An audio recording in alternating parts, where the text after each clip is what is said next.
ஊர்ல ஒரு பெரிய ஆறும் இருந்துச்சு.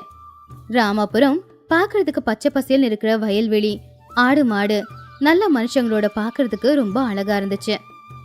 சீத்தம்மாவுக்கு சிவையா அப்படிங்கிற புள்ளையும், ராதா அப்படிங்கிற மருமகளும், கிரி அப்படிங்கிற பேரனும் இருந்தான். பாட்டிக்கு ரொம்ப வயசானாலும் கூட அவங்க சமையல் ரொம்ப சுவையா செய்வாங்க. ராமபுரம் அப்படிங்கிறது சின்ன கிராமம் அப்படிங்கிறதுனால காலையில சூரியன் வரும்போதே சின்ன சின்ன குருவிங்க கத்துற சத்தம், கோழி கூவுற சத்தம், ஆத்துல தண்ணி போற அந்த சத்தம் இதோட பாக்குறதுக்கு ரொம்ப அழகா இருக்கும். சீத்தம்மாவோட புள்ளையான சிவையா ஒரு நல்ல விவசாயி. எப்பவுமே விவசாயம் தான் செஞ்சுக்கிட்டு இருப்பான். பாட்டி, இன்னைக்கு உன் கையால எனக்கு எறா குழம்பு செஞ்சு தரியா? சரி பாகிரி, நம்ம ஊரு ஆத்துல எறா நல்லாவே கிடைக்கும். நீ போய் பிடிச்சுக்கிட்டு வா, நான் குழம்பு வச்சு கொடுக்கறேன். அப்பதான் அந்த பக்கமா வந்த கிரியோட நண்பராமும், எங்கடா போய்கிட்டு இருக்க? எறா பிடிக்க ஆத்துக்கு போய்கிட்டு இருக்கேன். நேத்து மழை பெஞ்சதுல ஆறு குளம் எல்லாமே ரொம்பி போய் கிடக்குது. பனைமரத்துல இருந்து காஞ்சி போன இலையெல்லாம் விழுந்திருக்கு. அதே மாதிரி பனம்பழமும் விழுந்திருக்கு. நிறைய அழுக்கு தண்ணியெல்லாம் வந்து நம்ம ஆத்துல தான் கலந்துருக்கு. அதனால பகல் நேரத்துல எறா நமக்கு கிடைக்காது. ராத்திரி நேரத்துல வேணும்னா கிடைக்க வாய்ப்பு இருக்கு. சரிடா, எதுக்கும் ஒரு தடவை போய் பார்க்கலாம். பாத்தியா நிலைமை எப்படி இருக்குன்னு இப்ப புரியுதா? ஐயோ, எனக்கு இன்னைக்கு எறா கிடைக்காது போலையே. பாட்டிக்கிட்ட எறா பிடிச்சிட்டு வரேன்னு சொல்லிட்டேன். எனக்காக பாட்டி வீட்டில் காத்துக்கிட்டு இருப்பாங்க. ஆனா இங்க எறாவும் கிடைக்கல. இப்ப என்னடா பண்றது? என்னப்பா ஆச்சு? எறா பிடிச்சுக்கிட்டு வரேன்னு காலையில போனவன் இப்பதான் வீட்டுக்கு வர. இவ்வளவு நேரம் எறா பிடிச்சுக்கிட்டு வராம அங்க நீ என்ன பண்ணிக்கிட்டு இருந்த? இல்ல பாட்டி, இவ்வளோ நேரம் எறா பிடிக்க தான் முயற்சி பண்ணிக்கிட்டு இருந்தேன். நேற்று பெஞ்ச மழையில எல்லா அழுக்கு தண்ணியும் சேறு தண்ணியும் ஆத்துல வந்து கலந்துடுச்சு. தண்ணி வந்த வேகத்துல எறா எல்லாம் ஆத்துலயே அடிச்சுக்கிட்டு போயிடுச்சு போல. எவ்வளோ தேடியும் ஒரு எறா கூட கிடைக்கல. ரொம்ப நேரம் பார்த்தேன், எறா கிடைக்கல. அதனால திரும்ப வீட்டுக்கே வந்துட்டேன். அப்ப பாட்டி அவங்க பேரை சொன்னதை கேட்டு விழுந்து விழுந்து சிரிச்சாங்க. அதுக்கப்புறமா அவங்களுடைய புள்ளையான சிவையாவை கூப்பிட்டியா? என்னம்மா? பாருடா, உன் புள்ள என்ன பண்ணிருக்கான்னு வெறும் கைய வீசிக்கிட்டு வந்திருக்கான். டேய், கதை பேச சொன்னா நல்லா கதை பேசிக்கிட்டு இருப்ப. ஆனா கொஞ்சமாவது அறிவு இருக்கா? ஆளு வளர்ந்திருக்கியே தவிர அறிவு மட்டும் வளராம அப்படியே இருக்குது. ஒரு வேலையாவது உருப்படியா செய்றியா? ஊரை சுத்தி வர சொன்னா நல்லா சுத்தி வருவ. இருமா, நான் போய் பிடிச்சிட்டு வரேன். அவன் சின்ன பையன்டா, அவனுக்கு என்ன தெரியும்? நீ போ, வயல்ல இல்ல வயல்வெளியில கல்லுங்களை எல்லாத்தையும் தூக்கி பாரு. அதுக்கடியில யாரா இருக்கும், பிடிச்சிக்கிட்டு வா. இப்படியே செல்லம் கொடுத்து அவனை பிரயோஜனம் இல்லாதவனாக்கிடு அப்படின்னு புள்ளிய திட்டி சிவையா எற பிடிக்கிறதுக்காக போனாரு. அப்ப வழியில சிவையாவோட நண்பனான ராகவையாவை பார்த்தாரு. டே சிவா, என்னடா ரொம்ப நாளா என் பார்வையில நீ படவே இல்லையே? ஒன்றும் இல்லடா, வயல்ல அதிகமா வேலை இருந்துச்சு, அதான் பார்க்க முடியல. அது மட்டும் இல்ல, மழையும் பெய்யல, என் வயல்ல தண்ணி வசதியும் இல்ல. அதனால விவசாயம் கொஞ்சம் கஷ்டமாயிடுச்சுடா. யாரா எதனா கிடைக்குதான்னு அம்மா போய் பார்க்க சொன்னாங்க, அதான் போய்கிட்டு இருக்கேன். உங்க அம்மா எறா குழம்பு நல்லா வைப்பாங்கடா, எனக்கு அது ரொம்ப பிடிக்கும். வெறும் குழம்ப சாப்பிட்டா கூட சுவையா இருக்கும். சாப்பாடு இல்லைனாலும் வெறும் குழம்ப கூட நான் ஊற்றி குடிப்பேன். உங்க அம்மா வயசானாலும் நல்லா சமைக்கிறாங்க. கொஞ்ச நேரத்துல சிவையா பேசி முடிச்சிட்டு வயலுக்கு போய் அங்க பாறை சின்ன சின்ன கல்லு இருந்தா அதை எடுத்து பார்த்தாரு. அப்படி தேடிக்கிட்டே இருக்கும்போது கொஞ்ச நேரத்துல நல்ல எறாக்கள் அவருக்கு கிடைச்சது. அது எல்லாத்தையுமே பிடிச்சுக்கிட்டு ஒரு பையில போட்டு எடுத்துக்கிட்டு அவங்க அம்மாவுக்கு கொடுக்கறதுக்காக வீட்டுக்கு போய்கிட்டு இருந்தாரு. சிவையா எற எடுத்துக்கிட்டு போறத பார்த்து ஊஜனங்க எல்லாருமே இன்னைக்கு சீத்தம்மாவோட வீட்டுல இருந்து எறா குழம்பு மனம் வரப்போகுது அப்படின்னு பேசிக்கிட்டு இருந்தாங்க. அது கேட்டுக்கிட்டு இருந்த சிவையா சிரிச்சுக்கிட்டே போய்கிட்டு இருந்தான். தூரத்துல நின்னே புள்ள எறா எடுத்துட்டு வரத பார்த்து சீத்தம்மா சந்தோஷமா சிரிச்சுக்கிட்டு இருந்தாங்க. அந்த எறாவை எடுத்துக்கிட்டு வீட்டுக்குள்ள போனாங்க. உன்னை பார்க்கும்போது அந்த காலத்துல உங்க அப்பா போய் எறா பிடிச்சுக்கிட்டு வர மாதிரியே நீயும் வரடா. உங்க அப்பாவும் இப்படி போனாரா அப்படி கொண்டு வந்தாரான்னு இருப்பாரு. நீயும் அதே மாதிரி தான் இருக்க. பாட்டி, இந்த எறா குழம்பை எப்படி வைப்ப? முதல்ல உங்க அப்பா கொண்டு வந்திருக்கிற இந்த எறாவோட ஓடு எல்லாத்தையுமே எடுத்துட்டு அதுக்கப்புறமா தண்ணி ஊத்தி நல்லா கழுவி அடுப்பை பத்த வச்சு அடுப்புல இந்த எறாவை போட்டு வேக வைக்கணும். அதுக்கப்புறமா பூண்டு, மிளகா, தனியா, தக்காளி, வெங்காயம், மசாலா எல்லாம் போட்டு அரைச்சி குழம்பு வைக்கணும்டா. அன்னைக்கு சீதம்மா பாட்டி எறா குழம்பு வச்ச உடனே அந்த மனம் ஊருக்குள்ள எல்லா இடத்துலயும் பரவி அம்மா குழம்பு வச்சுட்டாங்க அப்படின்னு ஊர்க்காரங்க எல்லாரும் பேசிக்கிட்டு இருந்தாங்க. அந்த ஊர்ல இருக்கிற எல்லாருமே எறா குழம்பு அப்படின்னு சொன்னா போதும் அவங்க வாயில வர முதல் வார்த்தை சீத்தம்மா பாட்டி தான். சீத்தம்மா பாட்டி எறா குழம்பு வச்சாங்கன்னா அக்கத்து பக்கத்து வீட்டுக்காரங்க, எதிர் வீட்டுக்காரங்க குழம்பு கேட்காம இருக்கவே மாட்டாங்க. அந்த அளவுக்கு நல்லா இருக்கும் அந்த குழம்பு. அப்படி கண்ணை மூடி திறக்கிறதுக்குள்ள பாட்டி குழம்ப வச்சு முடிச்சுட்டாங்க. குழம்பு நல்லபடி வச்சு முடிச்சதுக்கு அப்புறமா உடனே புள்ளியான சிவையாவையும் மருமகளான ராதாவையும் பேரனான கிரியையும் கூப்பிட்டாங்க. எப்போ பாட்டி சாப்பாடுக்கு கூப்பிடுவாங்க அப்படின்னு அவங்களும் காத்துக்கிட்டு இருந்தாங்க. அதுக்குள்ள அவங்க வீட்டுக்கு திடீர்னு சொந்தக்காரங்க வந்துட்டாங்க. அந்த சொந்தக்காரங்க வேற யாரும் இல்ல, பாட்டியோட பிறந்த வீட்டை சேர்ந்தவங்க. அவங்க வந்த உடனே சீத்தம்மா பாட்டி மட்டும் இல்ல, அவங்க புள்ளியான சிவையாவும் மருமகளான ராதாவும் பேரனான கிரியும் கூட வரவேற்றாங்க. என்ன பாட்டி, எறா குழம்போட மனம் ஊருக்குள்ள வரும்போதே வந்துருச்சே. நாங்க வரோம் அப்படிங்கறத உங்களுக்கு முன்னாடியே யாராவது சொல்லிட்டாங்களா என்ன? எங்களுக்காக எறா குழம்புலாம் வச்சிருக்கீங்க? அப்படியெல்லாம் ஒண்ணும் இல்லம்மா, எப்பவும் போலதான் சமைச்சேன். ஆமா, நல்லா இருக்கீங்களா? நாங்க நல்லாதான் இருக்கோம் பாட்டி. உனக்கு ரொம்ப வயசாயிடுச்சே, உனக்கு கண்ணெல்லாம் எப்படி தெரியுது? உடம்பு நல்லாதான் இருக்கா? எனக்கு என்னம்மா, என் உடம்பு நல்லாதான் இருக்கு. வாங்க, சமைச்சு முடிச்சுட்டேன், வந்து எல்லாரும் உட்காருங்க, சாப்பிட்டுட்டு மத்த கதையை பேசிக்கலாம். பாட்டி, சாப்பாட்டை வாயில போட்டா போதும், எறா குழம்போட மனமும் சுவையும் எப்படி இருக்கு தெரியுமா? எறா பிடிச்சிட்டு வானா பிடிக்க தெரியாது, ஆனா வாய் மட்டும் நல்லா பேசுற. காலையில போனவன் ஒரு எறாவாவது பிடிச்சிக்கிட்டு வந்தியா? ஆனா வாய் பேச சொன்னா நல்லா பேசுற. சரி, பரவாயில்ல விடுப்பா, குழந்தை வயிறாரா சாப்பிடட்டும். பாவம், காலையில இருந்து இதுக்காகவே அவன் எதுவுமே சாப்பிடல. எறா கொண்டு வந்தது உன் பிள்ளைக்கும் சேர்த்து தானே. அப்படி இருக்கும்போது அவன் சாப்பிடுறதுல என்னடா தப்பு? பாட்டி, நான் சும்மா சொல்லல, எறா குழம்பு நல்லா தான் வச்சிருக்க. இவ்வளவு சுவையான எறா குழம்ப நான் இது வரைக்கும் சாப்பிட்டதே இல்லைனா பாத்துக்கோ. இனி எறா குழம்பு சாப்பிடணும்னா இதுக்காகவே இந்த வீட்டுக்கு வரணும் போல தெரியுதே.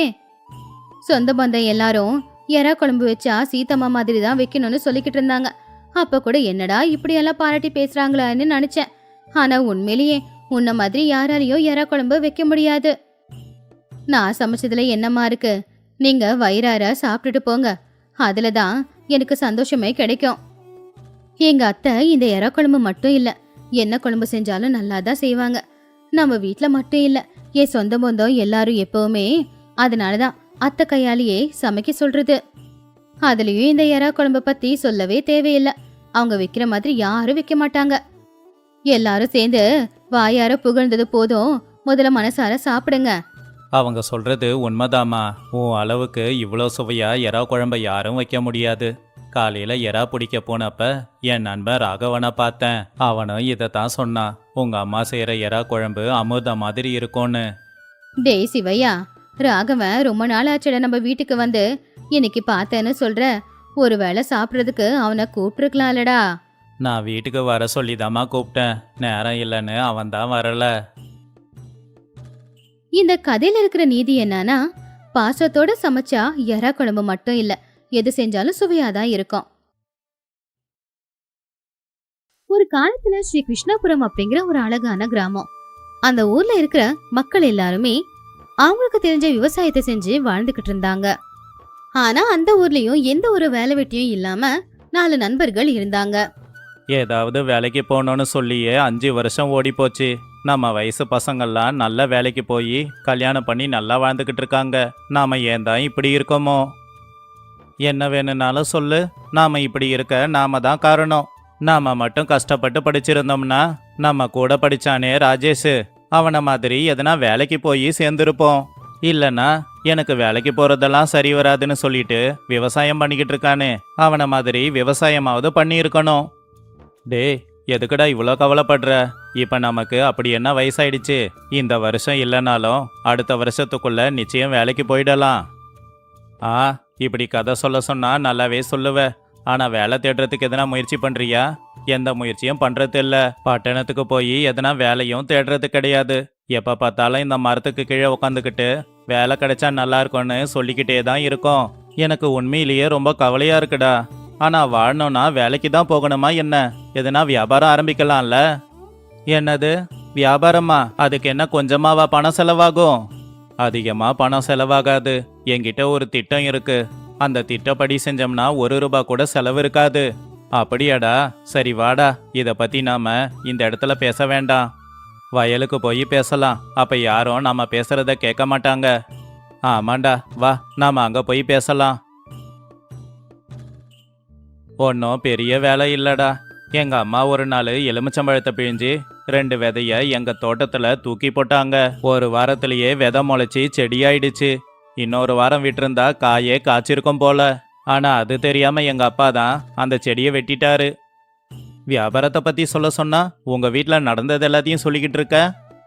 டே, நான் சொல்றத பொறுமையா கேளு. அடுத்து வரப்போறது வெயில் காலம். எல்லாரும் எலுமிச்சம்பழ சாறு வாங்கி குடிப்பாங்க. நாம எப்படியாவது ரங்கையா தாத்தா தோட்டத்துல இருக்க எலுமிச்சமரம், அதுல இருந்து எலுமிச்சம்பழத்தை திருடணும். ஒரு எலுமிச்சம்பழத்துல 4 விதையாவது இருக்கும். திருப்பதியோட வீட்டுக்கு பின்னாடி நிறைய இடம் இருக்குல்ல, அந்த 4 விதையும் அங்கேயே நம்ம புதைச்சி வைக்கலாம். செடி வளர்ந்து காய் கிடைச்சா நாம ஒரு வியாபாரமே ஆரம்பிக்கலாம்ல. எல்லாம் சரிதான். அந்த ஒரு எலுமிச்சம்பழத்தை நாம எதுக்கு திருடணும்? தாத்தா கிட்டேயே போய் எலுமிச்சம்பழம் கொடுங்கன்னு கேட்டா அவரே கொடுத்துட்டு போறாரு. எங்க அப்பாவுக்கு தான் அவரை நல்லா தெரியுமே. அது எதுக்குடா? ஒரு எலுமிச்சம்பழம் எங்க வீட்ல கூட தான் இருக்கு. அதுக்கு போய் எதுக்கு திருடணும்? இந்த மாதிரி திருட்டுத்தனலாம் எதுவும் வேண்டாம். 1 ரூபா கொடுத்து எலுமிச்சம்பழத்தை வாங்கிக்கிட்டு வரலாம். சரிடா, என் வியாபாரத்துல நீங்க யாரும் பங்குதாரராக வேண்டாம். எல்லாத்தையும் நானே பாத்துக்கிறேன். ஒரு எலுமிச்சம்பழ திருட இவ்வளோ பயப்படுறீங்க. நீங்க எப்படிடா வாழ்க்கையில முன்னேற போறீங்க? நான் ஒன்றும் சும்மா சொல்லல. நாம வளர்க்குற செடி எதையும் வாங்கிக்கிட்டு வந்து வளர்க்க கூடாது. அது மட்டும் இல்ல, ரங்கையா தாத்தாவோட தோட்டத்துல இருக்கிற மரத்துல எலுமிச்சை சாறு அதிகமா இருக்கும். அவர்கிட்ட எலுமிச்சம்பழத்தை கேட்டா நாளைக்கு நானும் பங்குதாரரா வரேன்னு சொல்லுவாரு. அதனாலதான் அதை திருடிடலான்னு சொன்னேன். அப்படி எல்லாருமே பேசி முடிவெடுத்து ரங்கைய தாத்தாவோட வீட்டுக்கு போனாங்க. அதுக்குள்ளார கொஞ்சம் இருட்டும் ஆயிடுச்சு. ஐயோ கடவுளே, இந்த மாதிரி திருடுறதெல்லாம் எனக்கு சுத்தமா வராது. ஆனா வேற வழி இல்ல. என்னடா பண்றது? சின்ன வயசுல ஒழுங்கா படிச்சிருந்தா இப்படி ஏன் திருட போறோம்? சும்மா பேசாம யாருனா போய் எலுமிச்சம்பழம் பறிச்சிட்டு வாங்க. எனக்கு பதட்டமா இருக்குடா. சரி, கொஞ்ச நேரம் கழிச்சு நான் அந்த எலுமிச்சம்பழ மரத்துக்கிட்ட வந்துடுறேன். நீங்க வேலை எல்லாத்தையும் முடிச்சிட்டு அந்த எலுமிச்சம்பழ மரத்துக்கிட்ட வந்துடுங்க. அப்படின்னு சொல்லி அகில் கொஞ்ச தூரம் போய் அவனுடைய மனசுக்குள்ள இப்படி நினைச்சான். அப்பாடா, இத்தோட இவனுங்க எல்லாரும் தொலைஞ்சானுங்க. என் கூடவே ஒட்டிக்கிட்டு அவனுங்களும் வளர்றதில்ல, என்னையும் வளரவே விடுறதில்ல. பட்டணத்துல ஒரு பெரிய கம்பெனில வேலை இருக்குதாமா. அந்த விஷயம் தெரிஞ்சா இவனுங்களும் கூட வரேன்னு சொல்லுவானுங்க. இவனுங்களுக்கு திருட்டு பட்டம் கட்டி விட்டுட்டானா என் பக்கம் கூட வரமாட்டானுங்க. அப்படின்னு நினைச்சுக்கிட்டு அகில் அந்த எலுமிச்சை மரத்துக்கு சொந்தக்காரன ரங்கையா கிட்ட போய் சொன்னான். ரங்கையா தாத்தா, ரங்கையா தாத்தா, இங்க என்ன பண்ணிக்கிட்டு இருக்க? போய் தோட்டத்துல பாரு. என் நண்பர்கள் எல்லாம் எலுமிச்சம்பழம் திருட போறாங்க. என்னடா அகில், எதுவும் தெரியாத மாதிரி பேசிக்கிட்டு இருக்க? என் தோட்டத்துல இருக்கிற எலுமிச்சம்பழத்தை யாரு வேணும்னாலும் எடுத்துக்கலாம். அதைத்தான் உன்னுடைய நண்பன் நரேஷ் கொண்டு வந்து கொடுத்துருப்பான். அதுக்கு போய் அவன் திருடிட்டான்னு சொல்றியப்பா. உனக்கும் எவ்வளோ வேணுமோ அவ்வளோ பழத்தை பறிச்சுக்கப்போ. ஐயோ தாத்தா, 1 பழம் 2 பழம் பறிச்சிட்டு போனா பரவாயில்ல. அவங்க உன் செடியில இருக்கிற மொத்தத்தையும் பறிச்சிட்டு போய் வியாபாரம்ல பண்ண போறானுங்க. இது வரைக்கும் ஒரு 500 பழத்தை பறிச்சிருப்பானுங்க. என்னது? அப்படியா? 500 பழத்தையா பறிச்சானுங்க? ஆனா என் எலுமிச்சை மரத்துல பழம் குறைஞ்ச மாதிரி தெரியலையே. இந்த விஷயத்த ஏன் நீ முன்னாடியே சொல்லல? இல்ல தாத்தா, என் நண்பர்களை காட்டி கொடுக்கறதுல எனக்கு விருப்பம் இல்ல. ஆனா உனக்கு நடக்கிறது அநியாயம் இல்லையா? அதனால தான் இன்னைக்கு வந்து சொல்லிக்கிட்டு இருக்கேன். போ, சீக்கிரம் போய் எலுமிச்சம்பழத்தை காப்பாத்திக்கோ, நான் வரேன். அப்படின்னு சொல்லி அகில் அங்கிருந்து போயிட்டான். அப்ப ரங்கையா தோட்டத்துல என்ன நடக்குது அப்படின்னு பார்க்க போனப்போ அகில் சொன்ன மாதிரியே திருப்பதி, நரேஷ், சாய் 3 பேருமே எலுமிச்சை பழத்தை பறிச்சுக்கிட்டு இருந்தாங்க. அவங்க கையில ஒரு எலுமிச்சை பழமும் இருந்துச்சு. ஏண்டா, என் மரத்துல இருக்கிற எலுமிச்சை பழத்தை திருடிக்கிட்டு இருக்கீங்களா? அப்படின்னு சொன்ன உடனே திருப்பதி பக்கத்து ஊருக்கு போற ஒரு மாட்டு வண்டியில ஏறி உக்காந்துட்டான். சாய், நரேஷ் 2 பேருமே அங்கிருந்து ஓடிட்டானுங்க. அவங்க பின்னாடியே பலசாலியான ரங்கையாவும் ஓடிக்கிட்டு இருந்தாரு. ஆனா சாய், நரேஷ் 2 பேரும் அவங்க கிட்ட இருந்து தப்பிச்சிட்டாங்க.